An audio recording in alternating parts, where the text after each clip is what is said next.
Bonjour. L'évangile de Jean se poursuit aujourd'hui, bien dense. Le fil ténu du fer divin poursuit sa course, comme en secret. Jésus veut-il perdre la pensée de ses auditeurs dans les méandres de sa parole pour que la vérité jaillisse? Non, ce serait bien mal le connaître. Mais il veut descendre au cœur de nos ténèbres, de toutes les ténèbres, de ceux qui pensent savoir, voir et même défendre leur Dieu. La guérison de l'aveugle-né provoque ce long discours sur le pouvoir du Fils.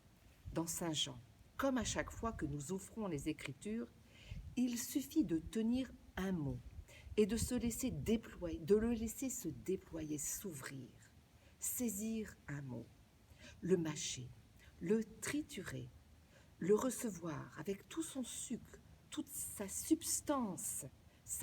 C'est une manière de prier la parole, c'est la nôtre, pour en vivre, pour la laisser nous façonner cet être de fils, de fille de Dieu. Nous le croyons. Alors ce mot qui peut revenir aujourd'hui dans l'Évangile, 10 fois, pas moins de 10 fois, le mot témoignage. Il n'est pas nouveau. Saint Jean commence l'Évangile avec le prologue. Il y eut un homme envoyé de Dieu, son nom était Jean. Il vint en témoin pour rendre témoignage à la lumière. Il n'était pas la lumière. Le Verbe était la lumière du monde, qui illumine tout homme. Jésus vient illuminer tout homme, lui la parole de Dieu faite chair.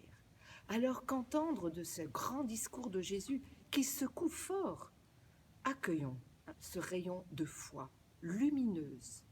Oui, ça n'est pas la loi qui sauve, mais les sommets, les hautes cimes de la foi conduisent aux hautes cimes de l'amour. Et le signe de l'amour, c'est la croix. Jésus nous fait signe.